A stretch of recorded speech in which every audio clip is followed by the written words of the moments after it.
আমরা তাদের বিভক্ত করেছি, আমরা চেষ্টা করব তাদেরকেও কিছু দেওয়ার জন্য।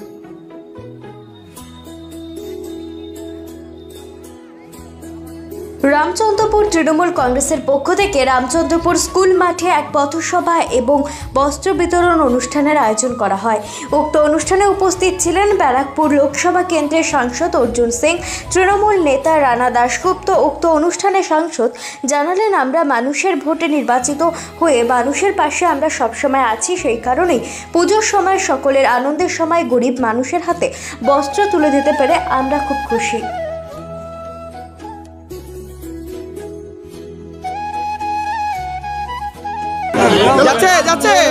রামচন্দ্রপুরে আপনার তত্ত্বাবধানে কি তৃণমূল কংগ্রেসের বস্ত্রদানে সামিল হন, কি বলবেন আজকে?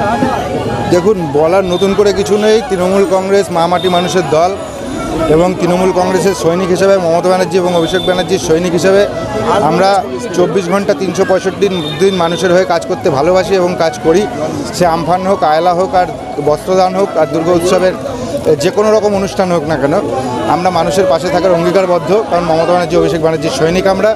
তাই আজকেও আপনারা দেখেছেন মহালয়া থেকে শুরু করে আজকে অবধি লাগাতার আমাদের বস্ত্রদানের প্রোগ্রাম চলছে। মানুষের কাজ করে যে আনন্দ, সেই আনন্দটাই আমরা মানুষের মধ্যে উপভোগ করে নিতে চাইছি।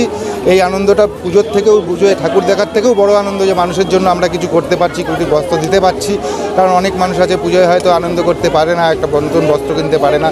এই দানটা বড় কথা না, কিন্তু এই যে একটা মানসিকতা এবং মানুষের একটা মনের একটা শান্তি যে একটা বস্ত্রদানের মধ্যে দিয়ে আমরা পাই, তাই আমরা তৃণমূল কংগ্রেসের পক্ষ থেকে রামচন্দ্রপুরে আজকে ব্যারাকপুর ব্লক 1-এর পক্ষ থেকে বস্ত্রদানের প্রোগ্রাম নিয়েছি। একটা প্রশ্ন উঠে আসছে যে এই যে প্রোগ্রামটাই কিন্তু ফেস্টুন ব্যানারে আপনার নাম সভাপতি ব্যারাকপুর ব্লকে করা হয়েছে, কিন্তু জেলা ভিত্তিক যেটা দেখা যাচ্ছে সেটা হচ্ছে রবি নিয়োগীর নামটা কিন্তু চলে এসেছিল। সেক্ষেত্রে কোথাও কি কোনো ব্যতিক্রম মনে করছেন? সেটা অল ইন্ডিয়া তৃণমূল কংগ্রেসের পেজটা আপনারা ফলো করবেন, তাহলেই বুঝতে পারবেন। কারণ দলের বিরুদ্ধে আমি এখানে কোনো প্রোগ্রামের কথা বলবো না, বা কোনো সভাপতি কে বা কারা আছে বলবো না। এখানকার যে জনগণ বা এখানকার যে রামচন্দ্রপুর তৃণমূল কংগ্রেস এটা ব্যানারে লিখেছে, তার জন্য তারা পেজটা ফলো করেছে। অল ইন্ডিয়া তৃণমূল কংগ্রেসের পেজটা হয় মমতা ব্যানার্জি, অভিষেক ব্যানার্জির সই করা পেজ। এখন তো আর কোনো হাতে লেখা চিঠি দিয়ে হয় না। এবার সেটা যার নাম শোনা যাচ্ছে তাকেই জিজ্ঞেস করবেন, সেই বলতে পারবে। অফিসিয়াল আমার কাছে এখনো স্ট্যাম্প প্যাড আছে এবং আমাকে এখনো সরানো হয়নি অফিসিয়ালভাবে আমাকে যেভাবে করানো হয়েছিল। পেজে যদি অন্য কারোর নাম থাকে তাকে আমি মেনে নিতে বাধ্য।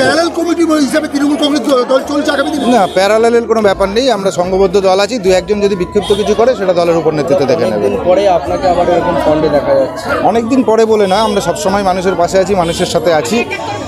পুজোটা একটা যেহেতু মাস একটা হয় সমস্ত জায়গায়, তাই পুজোকে কেন্দ্র করে হয়তো একটু বেশি দেখতে পাচ্ছেন। অন্যান্য প্রোগ্রামে হয়তো অন্য সময় হয়তো একটু কম পেয়েছেন, কিন্তু আমরা মহালয়া থেকে লাগাতার বস্ত্রদানের মাধ্যমে আমরা রয়েছি, নানা রকম প্রোগ্রামের মধ্যে রয়েছে এবং কালী পুজো, ছট পুজো অবধি এগুলো চলবে আমাদের প্রোগ্রাম। দাদা, আপনাদের অনুষ্ঠানে অর্জুন সিংকে ডাকা হয়েছিল, ওখানকার সাংসদ, ওখানকার বিধায়ককে কি জানেন? নিশ্চয়ই, বিধায়কের বাড়িতে আমি নিজে গিয়ে চিঠি দিয়ে এসেছি এবং রামচন্দ্রপুরের সবাইকে নিয়ে গিয়ে চিঠি দিয়ে এসেছি।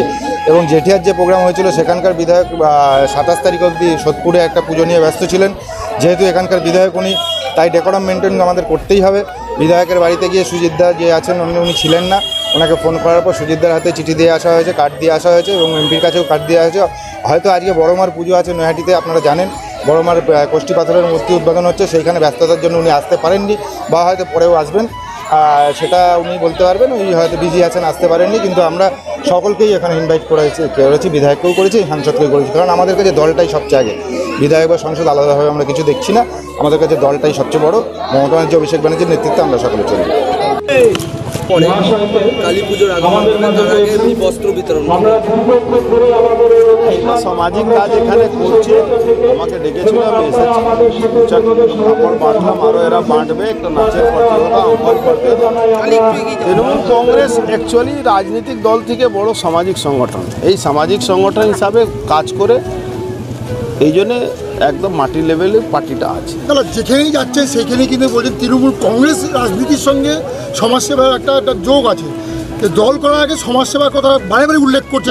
আমরা এই দলটা, আপনার মনে হবে যখন সিপিএম জামানা ভয়ে আমাদের মিছিল করতে পারতাম না, তখন ব্লাড ডোনেশন, এই বস্ত্র বিতরণকে কেন্দ্র করে কিন্তু দল আমরা সংগঠন করে ক্ষমতায় এসেছিলাম। এটা আমি সবসময় মনে রাখি। দেখুন, পুরনো সিস্টেমটাকে পাল্টালে খুব অসুবিধা আছে, আমরা ওই সিস্টেমটাকে ধরে দাদা রেখেছি। জ্যোতিপ্রিয় মল্লিককে নিয়ে কিছু বলবেন? তো ওই ব্যাপারে আমি কিছু বলবো না।